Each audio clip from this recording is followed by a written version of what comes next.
so. All right, there we go, recording going. So we're gonna work from the right side on this one because there's adding and subtracting. When in doubt, work on the side that has adding and subtracting because it's way easier to do things like common denominator and make things go together than it is to try and figure out how to split them apart.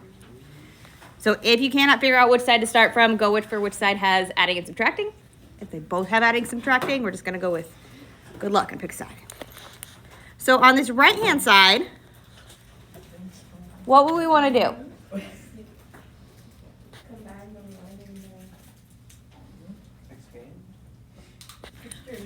I was going to say, you can distribute. You can see if we could expand something maybe. I was going to say, I see a cosecant squared with a 1. Do we have an identity that has those pieces in it? So when we have something that looks like this, where we have somebody squared with a 1 or a couple of things that are being squared, look through your identities. Think about those identities because this one is our 1 plus cotangent squared equals cosecant squared.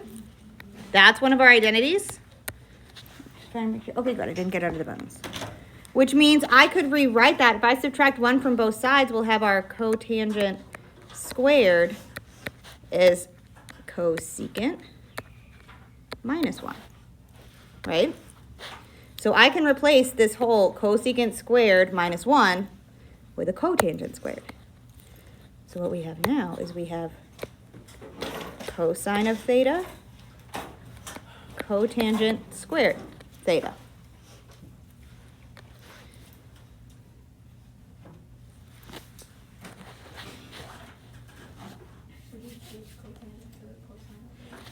Yeah, that would be my thought as well. Let's put this in terms of sines and cosines.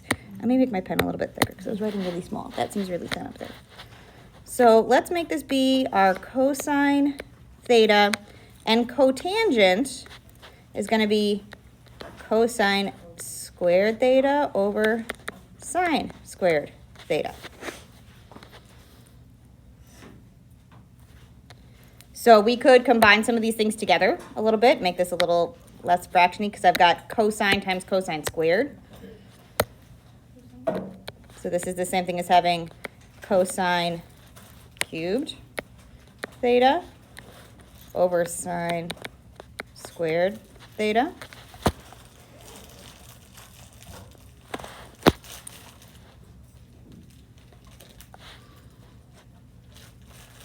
We really were trying to get to a cotangent cubed. So what are we missing to make a cotangent cubed? We need another sign in the bottom, right? Because cotangent, that's our cosine over sine. I want to have 3 of them. So I'd really like to have a cosine cubed over a sine cubed to be able to make that cotangent cubed. So I was going to say we're going to multiply by sine over sine. I was going to say we can't just add a sign, but I can multiply by 1. Multiply by sine theta over sine theta. That's going to give us our cosine cubed theta times sine theta over sine cubed theta. Cosine cubed over sine cubed, that gives us our cotangent. So we've got that bit. So this gives us cotangent cubed theta. What's another way we could write sine? Because what are we trying to aim for? 1 over cosecant. Because cosecant and sine are reciprocals of each other.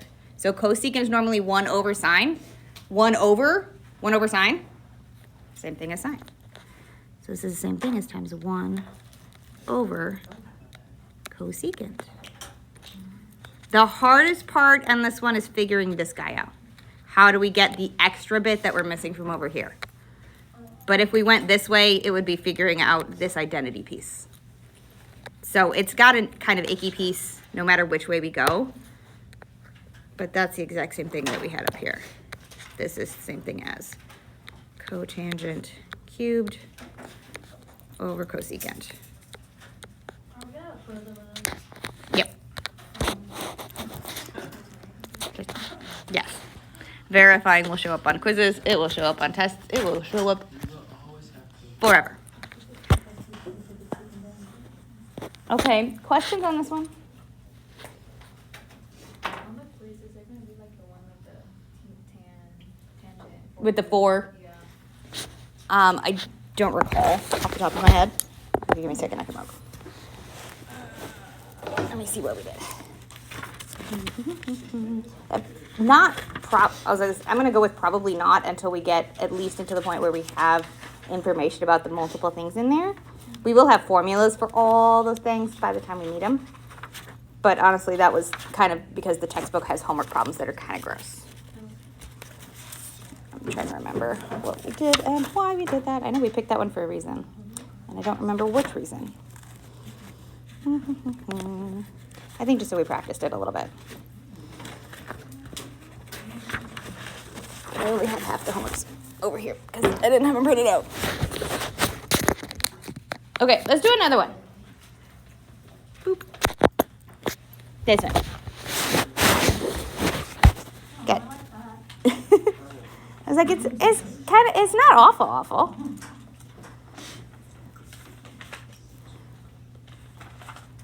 Okay. So which side do you want to start on? Left side.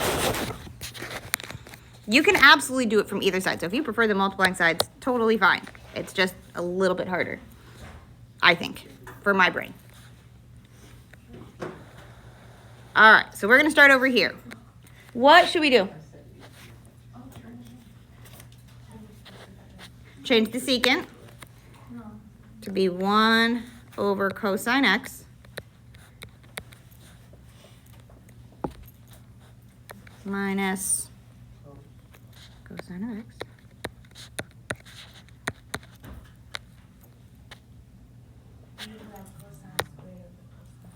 Yeah, we want to get these to have a common denominator, so I'm going to multiply this guy by cosine over cosine. So we get our 1 over cosine x, but now that's our common denominator, so we're going to subtract cosine squared, like this, because we got to that common denominator here. Where can we go from here? Yeah, we're going to use one of those Pythagorean identities. We know that our sine squared theta plus cosine squared theta equals 1. So if I subtract cosine from both sides, we get that sine squared theta is 1 minus our cosine squared.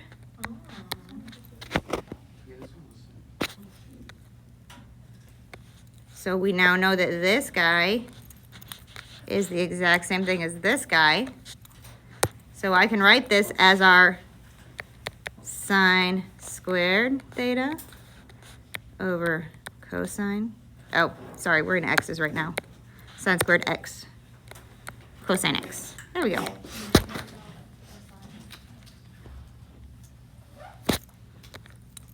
What are we gonna do next? Yeah, I might write sine x as, or sine squared as sine times sine. Because if I have sine of x times sine x over cosine x, that's tangent. So we get sine of x, what's up? What did you do? What do you mean? You want to go cosine. Oh, on this one, we took our sine squared, and since it's squared, it's times itself. That's the same as sine times sine.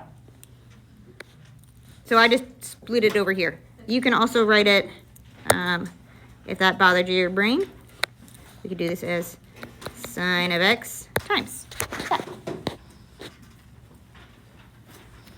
Either way, we get that this chunk is tangent and that this chunk's just going to be a sine.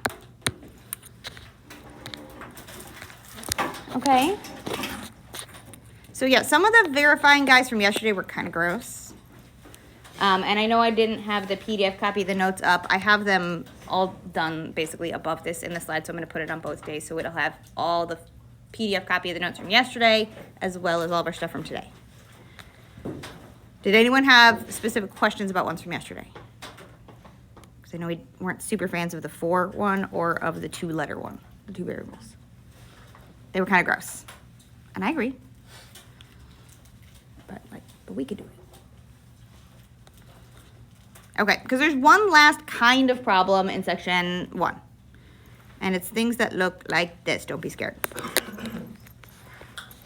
Don't be scared.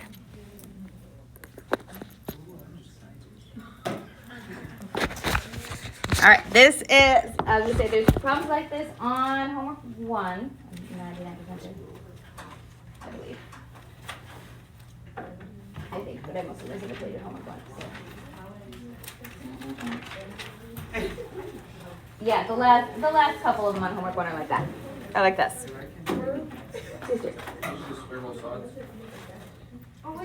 We're just finding an example. We're not necessarily solving it, because if we solve it, it does, or if we do that and square both sides, it does actually put it back into an identity. But this is actually not true. That's why we don't square root both sides to get to a cosine equals and write it like this, because when we square root both sides, what should we add in front of the square root? Plus or minus. This doesn't have that. Okay, so that's why we don't typically put it into the square roots, because it no longer maintains its status as an identity when we square root both sides because of that positive or negative situation. So what we're trying to do on things like this is we're trying to show that this is not always true. It's not an identity, and we do that by finding something that's false. And so a good way to go about that is to take some of our unit circle values and see if we can find something that's either going to make it undefined or something where it's going to have our signs be weird. So when in doubt, we're going to check our 0, our pi over 2, like those ones first. Those give us a good idea of what's happening in the quadrants. If we need to find something in between, we'll go with that. So we're just trying to find an example. You do not need to find all examples. We're just looking for one. So let's see what happens if x is 0, if our angle is 0. If we are on angle 0, which I'm going to draw a little unit circle over here. Boop, baby unit circle. It's so good at that. What's our ordered pair for 0? 1, 0. So cosine of 0 is 1. So our sine of 0, sorry, I'm not putting that there. Okay, there we go. Sine of 0 is 0, right? So if we look at this statement here and I substitute in, we want to know if 1 equals the square root of 1 minus 0 squared. So we substituted this in for cosine of 0, and we substituted this guy in for sine squared. So does this one work? No. I was going to say, we're not solving right now. I'm just plugging in values here. What is the square root of 1 minus 0 squared? 1. So this one does work. So we have not found a value that shows this doesn't work. But 0 is a good place to start. So let's try pi. Angle pi. If x equals pi, what's our ordered pair? Negative 1, 0. So cosine of pi is negative 1. Sine of pi is 0. So again, we're going to substitute things in. So my cosine of pi, we're at negative 1. And we want to know if that equals our square root of 1 minus our 0 squared. Because why, Justin? We get negative 1 equals 1. Is that true? No. So this is false. So this is an example, and I definitely forgot the S in the word false. It's just going to be fail. But spelled wrong. Bad fail. Falle. So x equals pi is an equation finding one number for which my equation is false.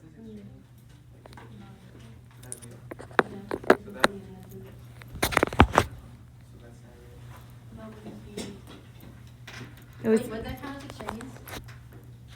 this guy? Yeah.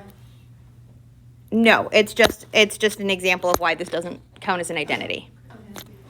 I was gonna say extraneous would be if like we were solving for a absolute value and we got something that didn't fit at all.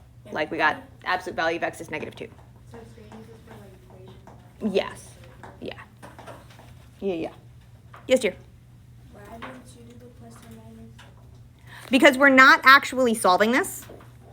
Like if I was trying to solve the identity, if we took our cosine squared x plus sine squared x equals 1, this is just theoretical, like you don't have to write this down.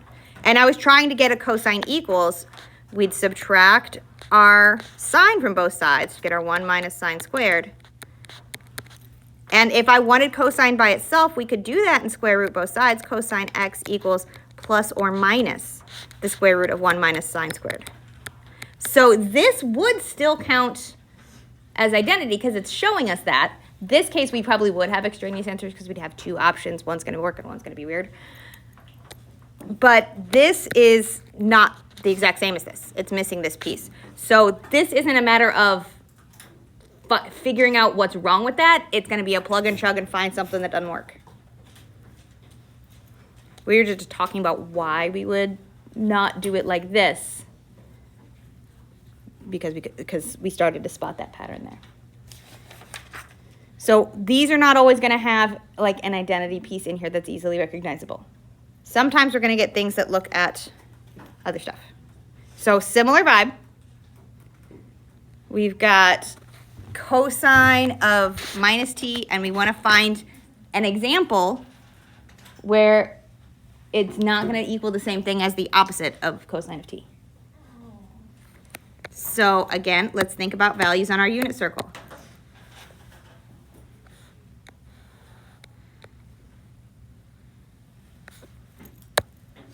Somebody pick an angle. Pi over 2. Pi over 2. Let's look at it. What's our ordered pair for pi over 2? 0, 1. So what is cosine of pi over 2? It is 0. What is the cosine of negative pi over 2? 0. Because that's the same thing as our 3 pi over 2, right? This is still 0, but now it's negative 1. So are these two statements going to equal each other? If I substitute these in? Yes.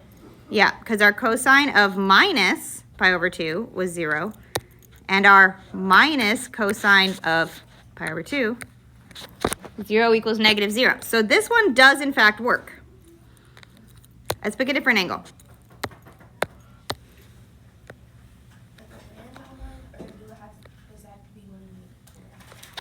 I highly recommend something that's on the unit circle that we know.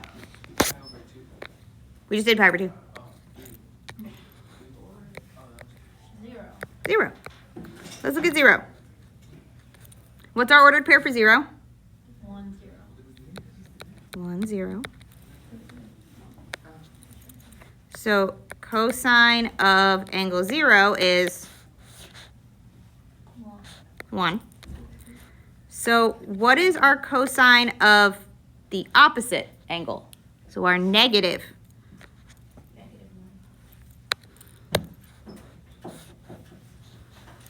Because that's what this piece is here.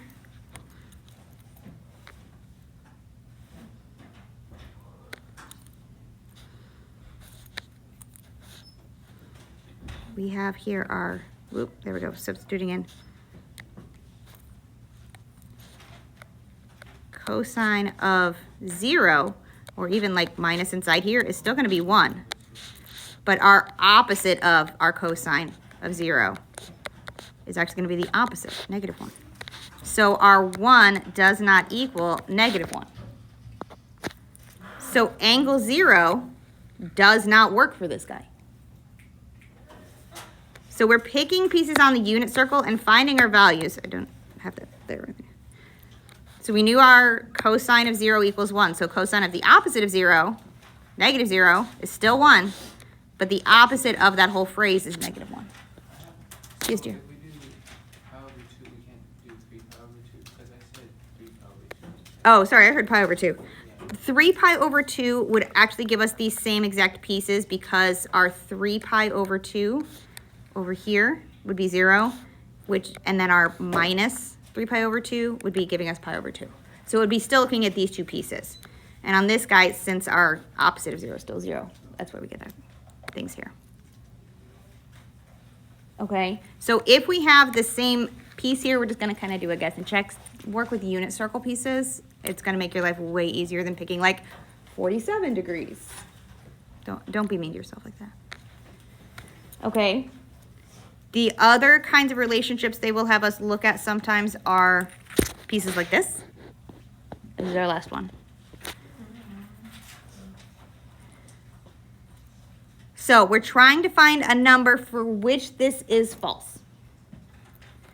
So when we have one of our new friends that are unpleasant and we don't like them, our reciprocal friends, secant, cosecant, cotangent, or tangent even really. We want to see if there's a number or a value for t that we can use that'll make this thing undefined. See if we can make our reciprocal piece be undefined. So when we have, and I'll write that down. When we have cosecant, secant, cotangent, or tangent,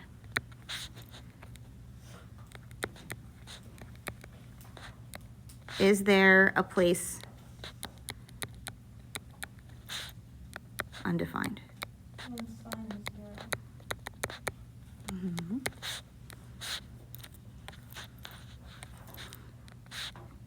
Yeah, careful though, because secant isn't related to sine. Oh, cosine. Yeah, so because secant is 1 over cosine. So if we can find the place where cosine is undefined, this whole thing can't equal 1. If this guy's undefined, the whole thing's undefined. So where is cosine of t undefined? 0. Cosine of what equals 0? Let's say, Wait, Papers, when cosine? when cosine equals 0. Oh. Yeah, you just got to be really, really careful about that. Because cosine equals 0 when t is pi over 2. Or we could get another one real fast. What other place does cosine equal 0? 3 pi over 2. Because for either of those angles, secant of pi over 2 is undefined. So I can't take the cosine of something undefined. Order of operations. Inside-y things work first. Okay, so when we have any of these reciprocal pieces where we have secant, cosecant, tangent, cotangent even, because we could figure out our denominator being 0. Find a place where our denominator is 0 so we can find something undefined. On things like these guys, we're just going to kind of do a plug and chug, figure out where our values are going to be mismatchy. And this is, again, kind of a plug and chug situation. Okay? So, for those of us that did not notice, chapter tests are graded and in. If you would like to see it, I have them. It will take me a second to pull them out, but I can get them out so you guys can look at them. That is the end of section 7.1. So you guys can do everything in 7.1. And we will start on 7.2 on Tuesday. Because we don't have school on Monday. Can I see my test? Yes, I'm going to grab the folder out if you want to see your test. I can grab that. That's up to Justin.